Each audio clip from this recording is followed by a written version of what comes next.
And we're recording. Let's see. Oops. Jen, what happened to the admit all button? Oh, there we go. Okay. It's right at the top. I got it now. Okay. Welcome, everybody. Hello. Hello, everyone. So we'll give everybody just a few minutes to log in here before we get started.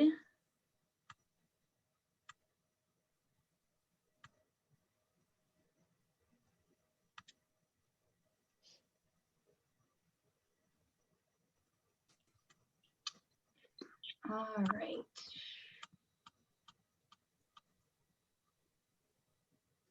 Jen, are you letting some people in too?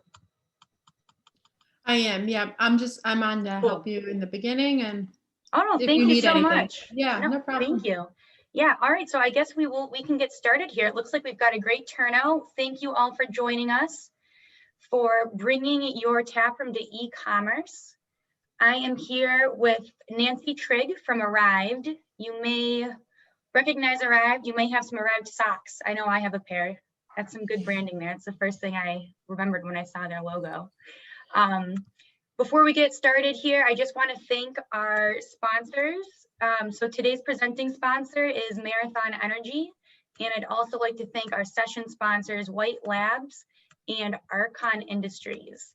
And I put some links here in the chat. We have a great resources page that has a whole list of companies, our partners and allies and sponsors of the conference who have got some great information and resources to share with you. So make sure you visit that page and check it out. So as many as you know, this year, or last year, I can say now, 2020 was quite a struggle. And when we were able to start doing beer for shipment, for curbside pickup, for delivery, all of a sudden having an online e-commerce system became more important than ever before. And it's just before I turn this over to Nancy, I just think it's so great how tight-knit this community is and how amazing our allied partners are who help support the craft beer industry. And Arryved was super helpful. They help a lot of breweries set up e-commerce and help them get started with their beer to go sales and curbside pickup. So without further ado, I'll turn it over to Nancy and she can get in and talk to you about what she can do for you. Awesome.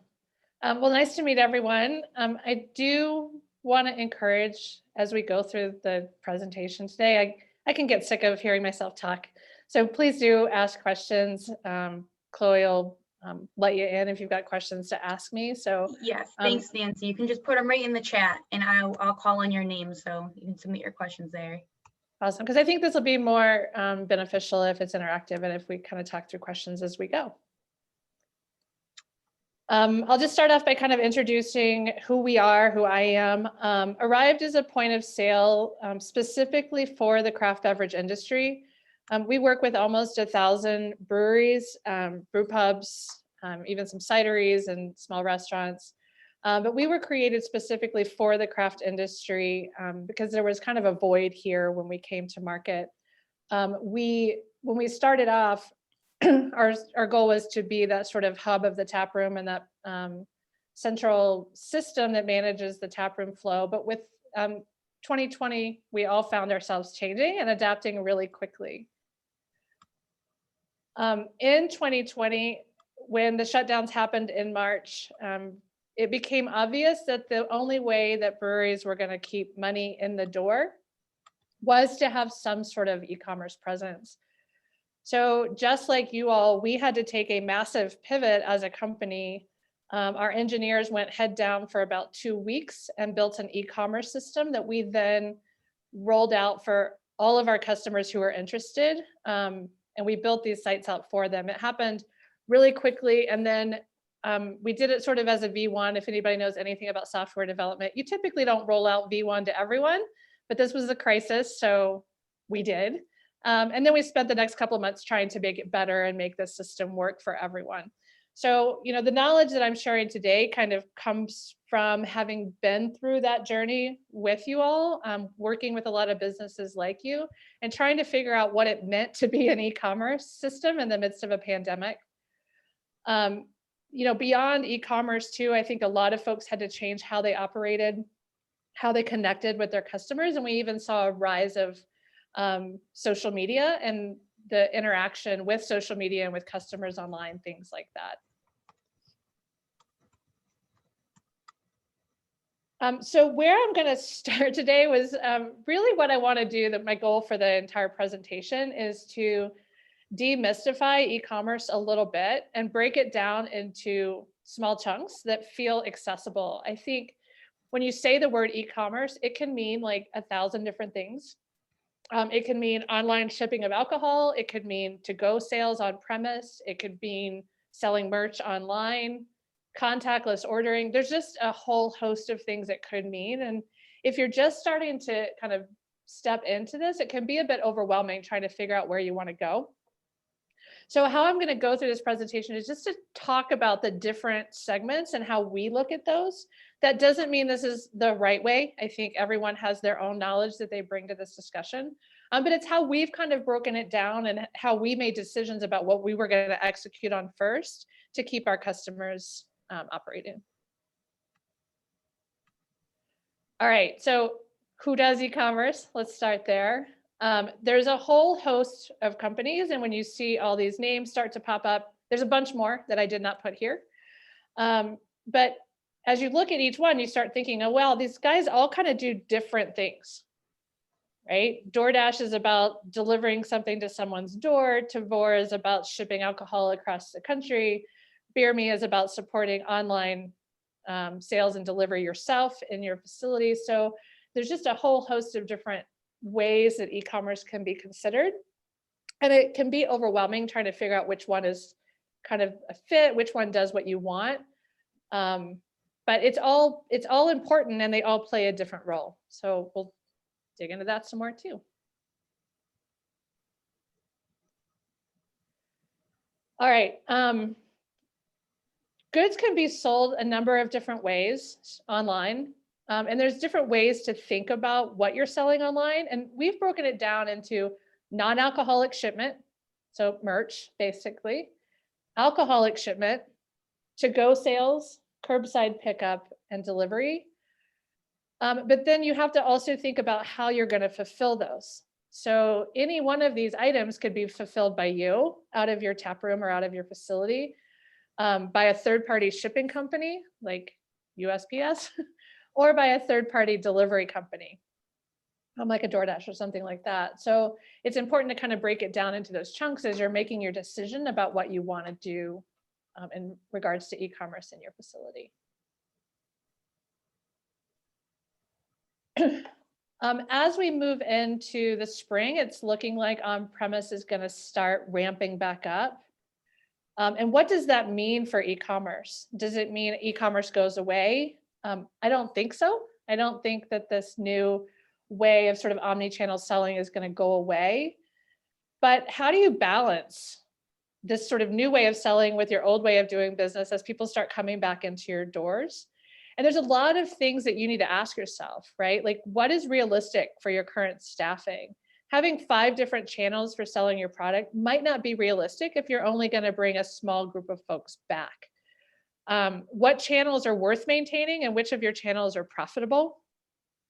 Which of our channels can be outsourced and which ones do we keep in-house? All of these are part of the sort of question process you need to be going through as you're looking towards reopening, because I really don't think that doing everything is going to be the answer for most people. Managing online shipping and local delivery and on-premise to-go sales and a full tap room and all of those things that come with it might be a bit much. And if you try and do everything without the proper staff and without the proper tools, you might find yourself not doing anything well. So it's just really important to kind of think through this and think what's realistic for you and for your brand going forward.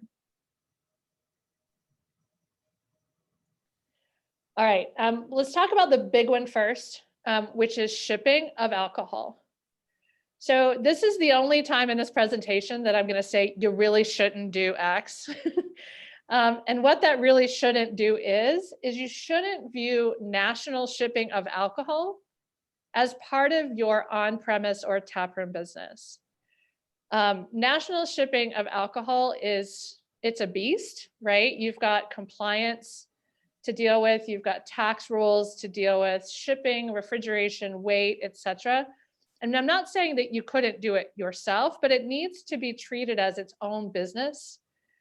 There are a lot of companies out there that provide these tools for you, and it's worth investigating them. You know, we hear a lot of chatter online these days about, you know, the high price of these companies that do delivery and things like that for you. But the reality is, if they're doing it well and they're managing all of the compliance for all the different state laws, which change regularly, right? County laws, how you store things that are being shipped, refrigeration, where your tax liabilities lie and how to support that, it actually does end up being worth the cost to keep those parts of your business not on your plate.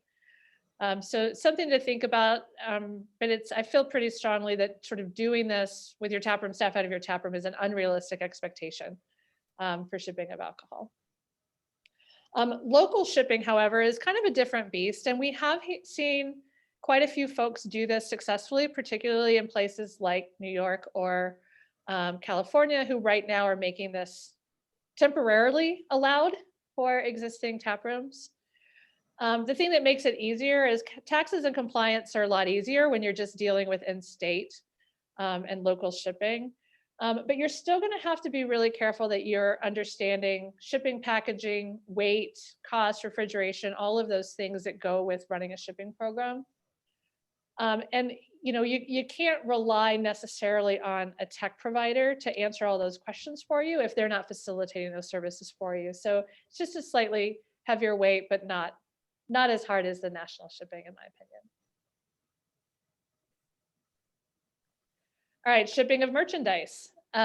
This is one that could easily be managed on premise if you have low volume. So managing in-state shipments of goods where you've got, you know, limited tax liability, maybe you're not shipping a huge quantity of items.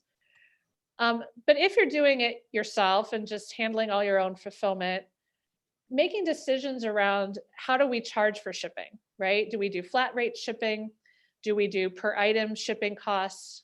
All are things that consider even when you're doing on-premise delivery of, or sorry, shipping of merchandise. But as your volume grows, so does your complexity, right? When you get to certain thresholds, all of a sudden now you're responsible for taxing in any state where you have nexus and where you're shipping goods. Shipping weights and box sizes become complicated, right? Shipping a mug or 6 glasses is a way different thing than shipping a t-shirt. And so building in integrations with systems that help you determine weight and box sizes and things like that become more important. So again, there's bite-sized chunks, which is just nice, low volume, easy merchandise. And then there's the larger national shipping with more complex considerations. All right, now let's talk about delivery. I don't know if many of you all have taken on the monster of delivery, but there's a lot to think about here too. This is one of those areas where I am talking about that some, people tend to kind of dog on the big providers like DoorDash and things like that about their costs, and they are expensive. They take a lot of the margin of your sale away. However, they also take a lot of the expense away. So having to do things like maintain insurance for delivery, tracking your delivery schedules and routes, the additional staffing that you would need to do that are all going to be considerations if you decide to do your own delivery. There's great companies out there. I don't know if folks know Beer Me. They are sort of born from a brewery kind of a business as well, but they've actually built delivery management systems that helps you with route finding so that you can easily do delivery yourself and manage those routes. But again, don't skip things like proper insurance. The one thing you don't want to have is have this nice profitable local delivery business kind of go under because one of your drivers has an accident and you're not properly insured. So definitely don't skimp there. Before we get into this, I just want to stop and ask if there's any questions on anything we've talked about so far. Yes, please, you guys, feel free, ask away. I'm going to get through this presentation really fast if nobody asks any questions. I've got to imagine there's some questions out there. All right, not so How far. many? But Oh, Go sorry. I have a quick question. Mhm. How many of you are currently using e-commerce for either to-go shipment or delivery or curbside pickup? Yeah, you can raise your hand or enter it in the chat. So it looks like a lot of you already are, which is, it's a great thing to take advantage of right now. And a lot of breweries, as we know, are surviving off of this. Great. Well, I'm going to jump into the next section though, and this is where we decided to focus. So again, I mentioned that when 2020 hit, we wanted to help our customers stay afloat. And so we had to think through all of these decisions and what's going to be the best, easiest to roll out, manageable kind of e-commerce that will help all of our customers keep afloat. And this is where we decided to focus, which was on the to-go sales, curbside. My favorite new term of the pandemic was brew-through, drive-through pickup of beer. It's a great idea. I love it. Do it a lot myself. And then sort of the self-serve delivery. In our situation, we built this right into the point of sale. The reason we chose to do it that way is that if you're doing to-go sales out of your tap room and you're using it on a separate system from your point of sale, and some of you might be doing this already, you find out pretty quickly that managing that inventory gets a little complicated, right? You might sell out of something on premise really quickly, and then it's still on your online store and you have to update things like that. So, we decided that we felt it was really important that that actually be fully integrated so that when one thing runs out in one location, it's available other places. That's something to really keep an eye on. Whatever system you're using, is make sure that you're really tracking those inventory quantities in both locations if they're not connected, so that you understand where things are selling, how they're selling, and you don't end up getting into a situation where you're selling something for pickup that you no longer have available on premise.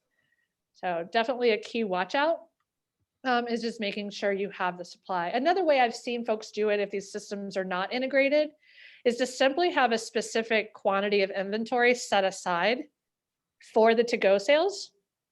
And when that limited quantity sells out, it's no longer available online. It's only available on premise. That's a nice workaround I've seen people do that don't have integrated inventory. But if you can get integrated inventory, I think that's even better. It's just more ideal.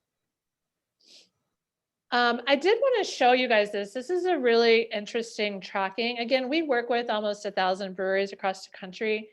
And so what we did is looked at the breweries who did choose to do e-commerce. And when I say e-commerce in this context, I mean the e-commerce that we offered, which was to go self-service delivery and sort of the pickup curbside. You'll see as we moved through the weeks, what percentage of the overall revenue tap rooms that were selling this way were making on those channels of sales. So you'll see in April, when everything had just shut down, it was 50% of the revenue for folks was coming through their online stores. I think the exceptions were people making phone calls, people dropping by to get to go without pre-order, things like that. That's where that other 50% was. But 50% was truly through the e-commerce purchase online and come pick it up. You'll see as people got comfortable with the new normal of the pandemic and understood how to operate and how to keep their business going and how to get people to come in the door and pick things up, those numbers gradually started to go down.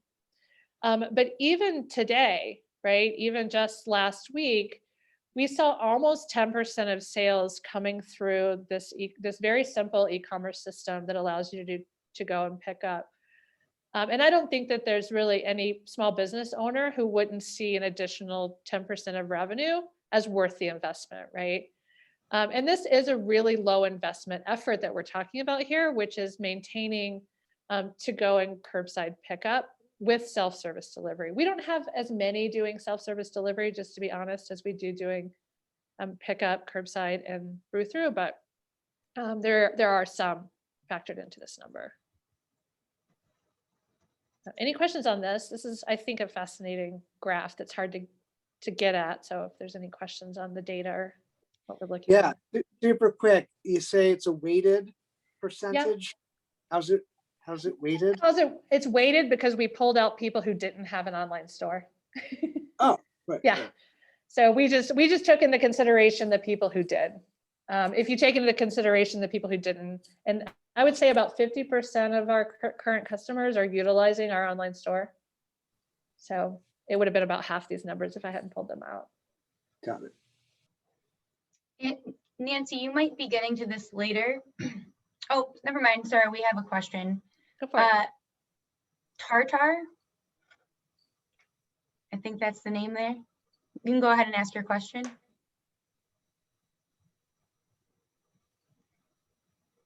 Are you there? Well, their question is, what was the spike at the end of September?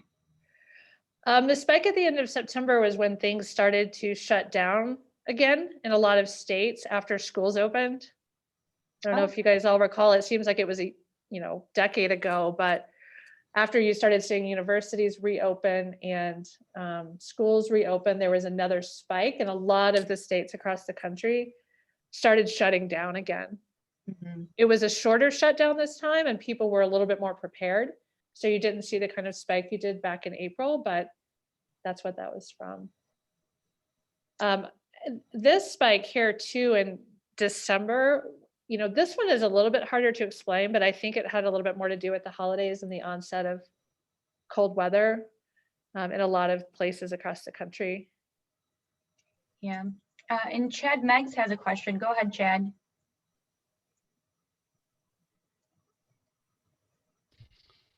Yeah, I was just wondering, that seems to be a pretty consistent 10% across the board right there. I know you're not a mind reader, but do you see that 10% staying consistent, going up, going down? Can you speak on that at all?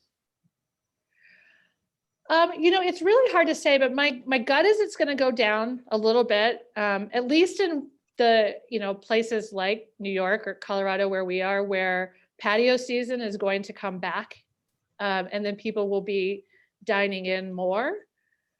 So I do expect it'll go down a little bit. Like if you look in the warm weather seasons, it was more around 8%, but I really think people are going to keep buying this way. One of our customers that I've talked to a lot about his data is an accounting background, so he looks at his data daily, actually said that what they found is that the people buying online are different. It's a different customer base than the people who come into their tap room.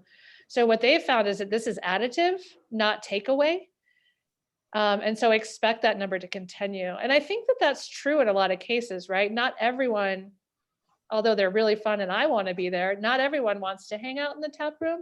And I think by having this online channel, you're actually opening the door to people who wouldn't normally come in at all. So do I think it'll be at 10%? I would guess probably a little bit lower than that, but somewhere between that 5 and 10% mark is what I think we'll see once things open way back up. And I just mentioned something regarding a consumer survey that NYSBA did. I'll post a link to those results as soon as I get my hands on that. Does anyone else have questions? Okay. Okay. All right. The next thing I want to do is demystify QR codes. It's kind of the buzzword, at least in the tech world right now, the tech hospitality world, is QR codes. And I think, I'm not in any way implying that anyone doesn't know, but I think that sometimes people think this is more complex than it is. QR code ordering is simply a link to your online store. It's not so a lot. There's actually some tech companies out there that are, kind of promoting this as a new exciting thing. It's the same thing. It's QR code directing you to your online store. It's just like Ethan's having a reaction. I think he agrees with me. It wasn't that long ago that we were having the discussion as to whether QR codes were even still relevant. But they have re-emerged. Yeah. But they, like 2 years ago, they were like 5 years ago and done. So Right. yeah. Yeah, they sort of came back with COVID, but they've been, for better or worse, kind of marketed to people as this new advanced technology, and it really isn't. If you have an online store and you want people to order from their phones when sitting on your patio, you can create a QR code link. There's just search free QR code generator online. You can find a QR code generator. You can make a little picture of it, print it on the tables, and then people can now order from your online store online.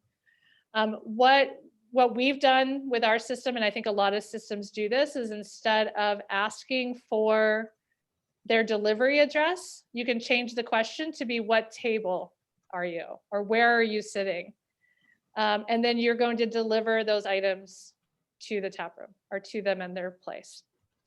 The one watch out, this is a great way to do hands-free and contactless ordering if that's something that's important to you. It's a way for you to do self-service ordering if you don't want to pay a bunch of money for expensive kiosk systems that I think are overrated a bit anyway. You can do this. You can set this up on premise. The one thing I will kind of caution you on is, those of you who do e-commerce, you know that credit card rates are higher typically online than they are for on-premise. That's because the risk is greater, right? The person doesn't have their card present. QR code based ordering is considered online ordering. So you will pay slightly higher transaction fees, but again, it's minimal. Transaction fees are relatively, they don't fluctuate that much.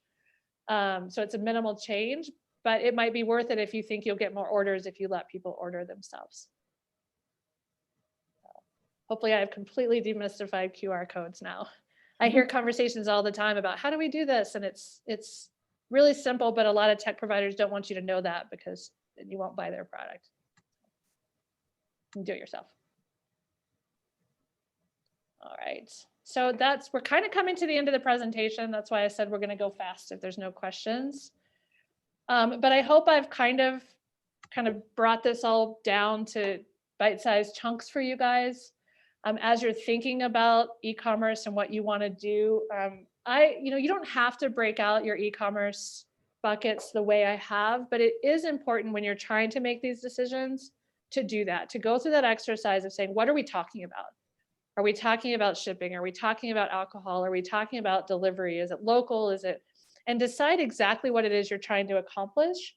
And then choose the tools that make that easiest, that make managing your inventory the most straightforward, and that really kind of service the goal that you have in mind. Don't try and do it all with a small staff. It's just not realistic. And speaking of that with a small staff, that was one of the questions I wanted to bring up, more of a topic for conversation. And if you have any insight on this, Nancy, or anyone else that's on right now, do you have any advice on how breweries should go about managing their e-commerce system once it's up? Do you have one dedicated person that is kind of like the master of it, or how do you go about training staff to know how to use it and manage the inventory and everything? Well, I'll give my 2 cents, and then I'd love to hear from other people. I'm going to go back to, it depends on what you're talking about with e-commerce, right? Mm-hmm. If what you're talking about is to-go sales, so someone ordering online for pickup in your tap room, I do think that works best when it's managed by your taproom staff. There's no reason to have additional staffing needed for that. You want to make sure that your system makes it clear to you when an order comes in that it is for to-go, so that your staff can easily segment the to-go from the beer someone just ordered at the table. But I think that particular thing can be managed with your on-premise staff. If you're selling, a couple of t-shirts and things like that online for shipping, your staff can also do that, because they can do that, come in half an hour early in the morning and pack those things up and ship them out. But if you're doing anything bigger than that, I think, yes, you need a dedicated person. So if you're, doing any sort of shipping system, anything with your alcohol, if you're doing delivery, that's really important that you have someone that's really keeping track of that, because it's actually a logistics role. There's a lot to figure out in terms of how things get shipped out, where they get shipped out. It's also, I think, really important to have the eyes of your marketing team on your commerce. In an ideal world, the feeling that your guests are going to get from your online experience should match the feeling they get in on-premise. And so you don't want to go create a completely different brand and experience online. So it's always worthwhile to have whoever is doing sort of that outward facing marketing for you, have an eye on your e-commerce too. Yes, that's a great point. All too many times I've either received beer or, anything from a company, even not just a brewery, and they fail to, put marketing material in there. You can put flyers or even a little card with a QR code to subscribe to your mailing list or social follow. So that's a great point. Absolutely. I think it's also important to promote whatever your commerce system is on your social media, right? Like, Yeah. let them know Absolutely. when there's a new product available. Capture those contacts of who's buying and send them updates, add them to your newsletter with all the proper spam protections, of course, and let them know when you've got something new coming. It's a great way to expand your audience. I have a quick question. Oh, go for it, Ethan. Cool. In terms of, so what I think was the biggest trouble for us when it was suddenly time to sort of pivot was, pushing our existing POS system beyond what it was really designed to do. And then having to figure out how to replace it and what would integrate best, because we have, for example, we have brewery production management software. Then we had an existing point of sale system. And now we needed kind of something that was neither of those, but would also talk to both of those. Yeah. It was really kind of frustrating. Yeah. Are there any points of sale in particular that, are more likely to integrate with some third party, like what you guys make, or, anything else like it? Well, first of all, I'll say, and this is not an advertisement, but we do, right? So Arryved is a point of sale. We have e-commerce, we integrate with Ecos. So, there's a lot that we do there. I think one of the things that I always want to caution everyone about is that there isn't a silver bullet, right? E-commerce can mean so many different things that there's not going to be a single product that does everything, right? Like, we don't do national shipping of alcohol, and we probably never will, but there are great systems out there that do, and we're going to do the best we can to make sure that we can give you that data if they need it to integrate into the system. But again, it's important to figure out where are those points of real pain. So like I mentioned earlier, having your online store to go sales and your on-premise sales not sharing an inventory can get really convoluted really quick. So I think that's a point where you might really want to look and see, is there a system I can use that's integrated? But maybe having it integrated with your shipping isn't that important. We've seen a lot of people with their brewery distribution software. We do have integrations there, but what we found is sometimes people decide it's easier to just sell kegs, for example, to the taproom and kind of call it done, right? And keep that distribution system managing large quantities, and then keep your smaller quantities of reporting managed out of the taproom point of sale. So again, you're never going to find that perfect silver bullet that kind of handles everything, but what's important is to identify what is that biggest pain point that you can tackle first, and then try and find the right system for that.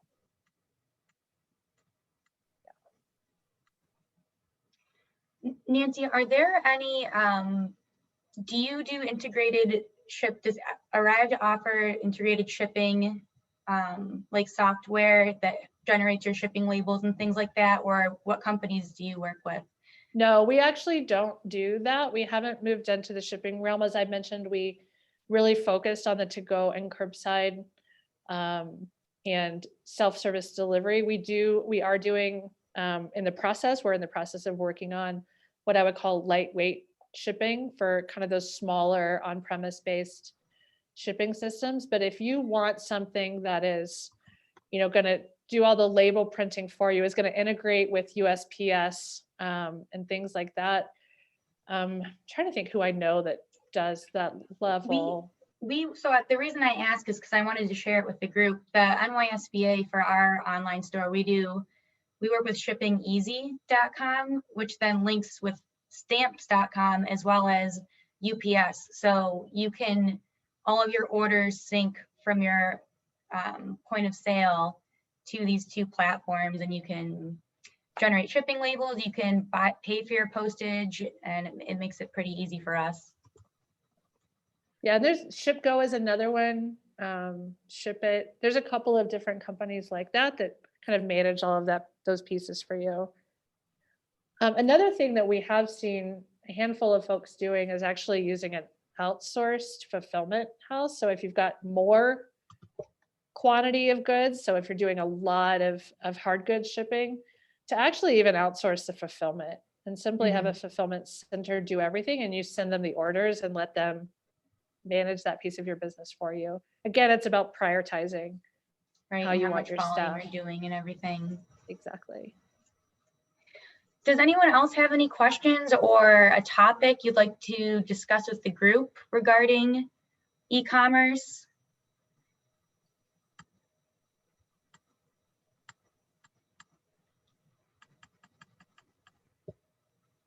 So, and let's see. I know we saw another question too here. Tim Garman had a question regarding loyalty programs.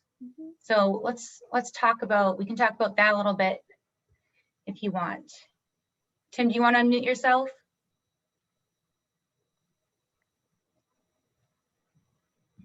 Yeah, hi, how are you? Hey. Can you hear me? Okay, Yes. so yeah, I was just curious, what are people doing? Are people doing any loyalty programs? And if it's trackable through like POSs and stuff like that. Anyone in the group, feel free to unmute yourself, guys, if you want to just respond.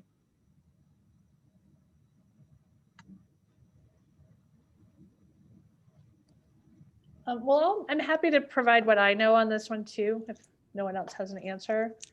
I missed the question. I'm sorry. I was writing something. Oh, the question, Ethan, was, is anyone using loyalty programs right now, and kind of how do they implement that?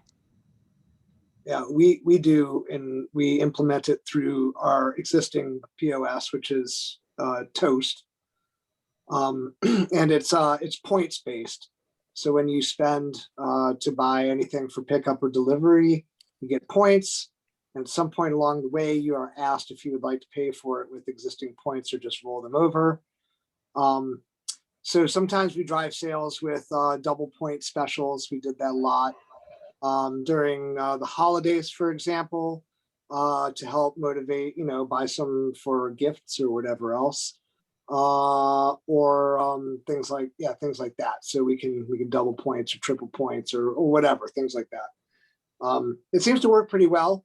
And our brand manager knows a lot more about it than I do. So if you have further questions, you could email me. I'm sure Jason can give you my email address. It's just ethan@communitybeerworks.com. But be happy to answer any questions. Thanks, Ethan. Sorry, and Nancy, did you want to build on that at all?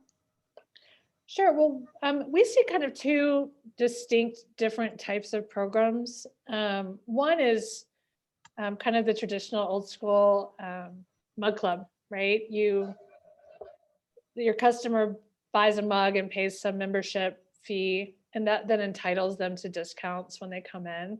Those are super simple to manage. Essentially, any point of sale should be able to do discounting.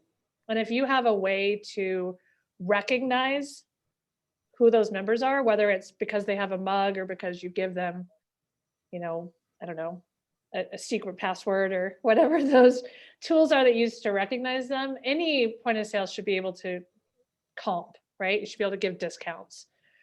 The other is loyalty, and there's a couple of different ways you can do loyalty. You can do that as a points-based system where, as Ethan mentioned, you can use those points to buy things, sort of like you could do with your United points, right? You can buy airline tickets or whatever.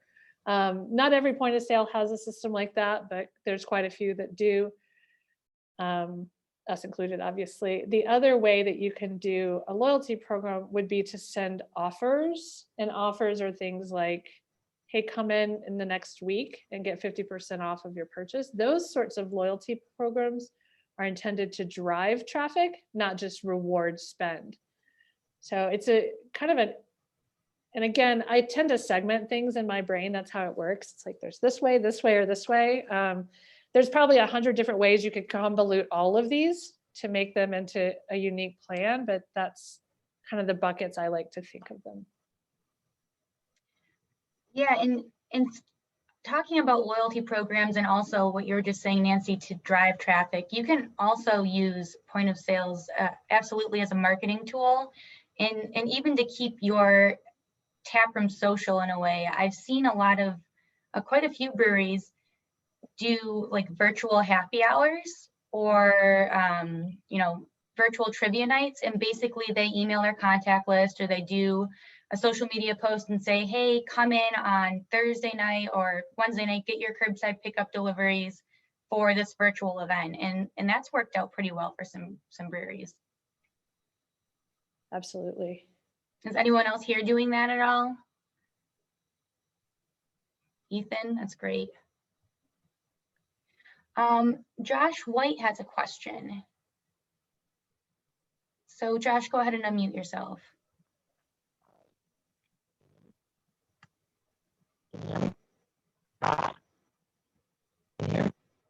Oh, you're breaking up a little.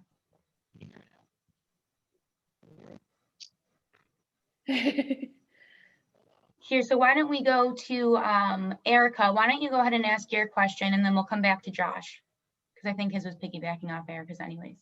So Josh is actually here with me. I'll let Oh, look at that. That's cool. My headphones don't do it. Well, first I was wondering if you think that the status quo will remain with the loosened laws on deliveries and all that, or if you know, it's going to go back to the old way that it used to be.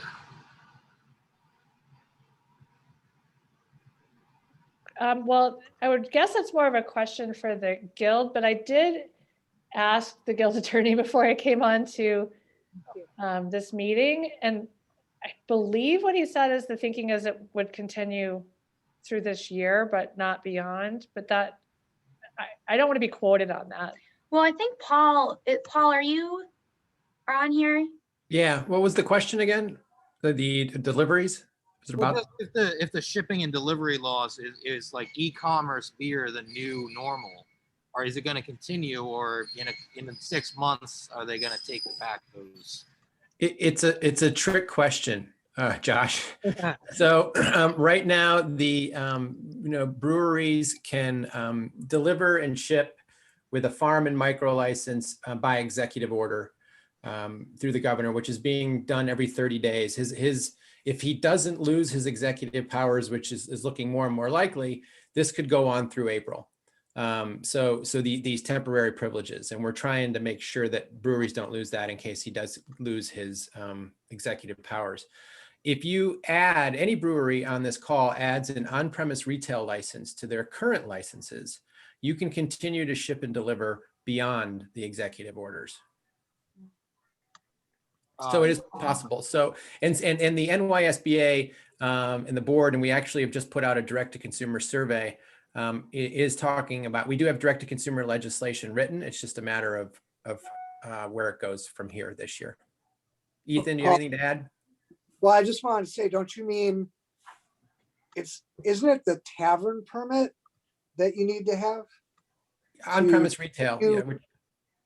But every brewing permit comes with the on-premise retail permit. They're no longer separate, right? So if you have a microbrewery permit, you have an on-premise retail permit. Right, it's a different license. This is I believe a $1,500 license, right? That essentially makes you a tavern. It does the same things. The tavern permit. I asked this because we have a tavern permit. We had no idea that we would have to do delivery in perpetuity. We have a tavern permit because we wanted to serve spirits and we wanted to serve collabs with breweries that, were made at their place. So to buy other breweries' beer, we had to, it's the stupidest thing on earth. I can't buy beer from another brewery without a tavern permit. Nor could I sell, cocktails, nor could I sell whatever. So as it happens, that turned out to be a lifesaver because no matter what happens with the governor and his executive powers, that tavern permit allows us to do deliveries in perpetuity. Like we could already do them. And shipping. And shipping. So I just want to make sure that I'm totally clear on that. Yeah, you're essentially a bar, and by being a bar, you have the same rights. Then you have the same rights as they do. Yeah, and in fact, side note, every bar can do delivery and shipping. Well, I don't know about shipping. That answer your question? Yeah, thank you. Mm-hmm. Thanks, guys. Real quick, or? Yes, and as John Anthony just said, on Tuesday, March 2nd, we will be doing an SLA industry updates session. And I put the Zoom link in there. That's 1 to 2 p.m. on Tuesday, March 2nd. Stefan Fleming will be one of the presenters for that.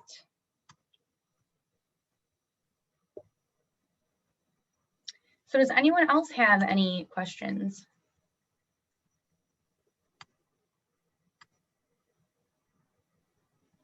I did have a question in there about what everyone was seeing as far as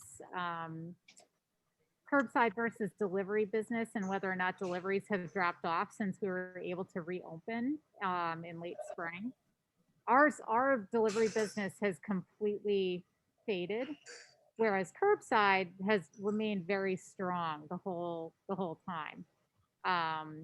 So, and to Josh's point, that could just be because we really have been so busy on focusing on internal sales, and we really haven't been focused on marketing the e-commerce stuff. But I'm just curious what everyone else is seeing. I see Ethan is the same thing. Okay, yep.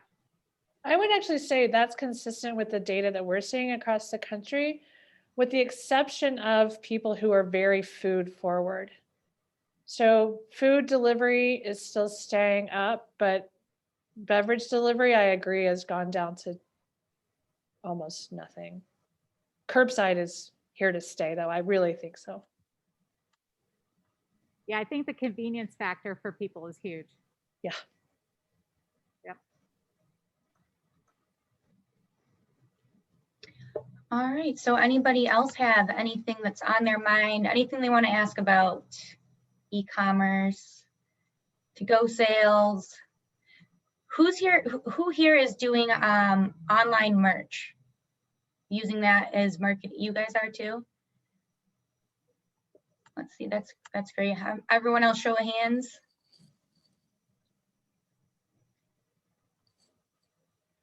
And how much do you promote that and use it to, is it more of just marketing for your brewery, or are you using it as a source of income at this point, or both? We don't really market, it's just happenstance. Yeah.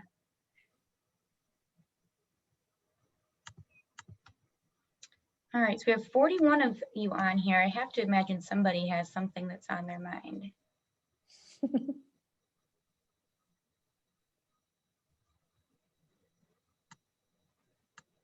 So let's see, I'm gonna go back here. I thought I saw another question over here.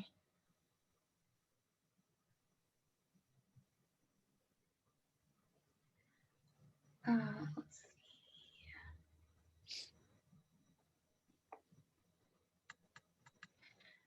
So Nancy, I guess what I have a question for you. What I would ask would be, when you're looking at starting up your point of sale, it can be a little bit of like overwhelming. How is there just like a kind of quick, easy, like the first step you can take, even if you want to just start out small and then expand? And you're talking about specifically for e-commerce? E-commerce for to-go and curbside pickup. So for anyone that was starting to do that for the first time, when you were helping transition breweries to that, what was kind of the first step to get kind of dip your toes in the water doing that? If you're Well, I not? think the first step is to find out if you can do it through your existing point of sale, right? Not needing new tech is always important. It always makes it faster, right? If you don't have to go find a whole other third party to do it for you.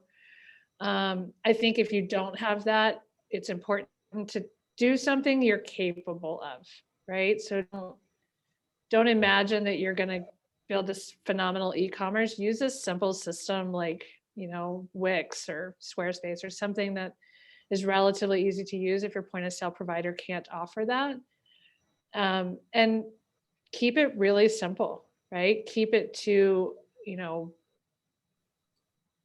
maybe even limited hours to get started. So we're just going to try this out on the weekends for delivery for now, especially if you're still trying to figure out when to bring staffing back and you don't have staffing available full time. Interestingly, though, this is a change. This is something we never saw prior to COVID. We're seeing a lot of breweries that are opening now. So breweries that are just about to open their doors, starting with commerce before they're finished with their building and ready to open. We never saw that prior to COVID, but now people are saying, well, we can start selling to go now and just come in on Tuesdays and Thursdays for delivery. And that's a way to get your name out there, to get your messaging out there before your taproom doors open. So that does sort of force you to make things like your point of sale decision earlier than you probably intended. But if you can get the buzz going and get people drinking your beer and buying your product ahead of time, there's no real risk in doing that. And thank you, Nancy. I was just looking here too, before we have to sign off here. Randy Stacy, I believe that's Randy Stacy. Are you there, Randy? Yes. You want to talk a little bit about what else you offer in your store? Because I think it's great. Yeah, so we had in our tasting room, we've had a cooler where we sell local cheeses and meats and stuff like that. And before it was so people could have something to eat at the brewery while they're drinking. But we are now shut. We're only to-go sales, and we have a Square store online. And we actually sell a lot of that cheese, and we have a freezer of local Angus beef that during the pandemic, we've had people come in and buy a whole box full of beef. When Wegmans was out of beef, we were selling a lot of beef. So that, interestingly enough, has become a fairly good percentage of our sales. And I want to comment earlier, this talk of loyalty programs. And what we found works better for us is just sales. People love sales. We started a growler program for 3 weeks before Super Bowl, and it's 2 64-ounce growler fills for $20. And we moved a lot of beer, which we need to move beer right now. So we've continued it, and people love it. 2 growlers for $20 is a pretty good deal. And it's better than dumping beer because it got too old. So it allows us to kind of stay on top of our beers, move them faster until we can get open for on-site sales, which we hope to in about a month. Great, thank you. To add to what Randy said, we actually had a customer down in Georgia who found that the locals were having trouble finding certain amenities for a while during COVID because of shipping delays. So he started doing a weekly Costco trip and selling groceries along with beer to go. And it kept money in the door for a while. So people have been incredibly creative with how to use that to go sales until their doors can open.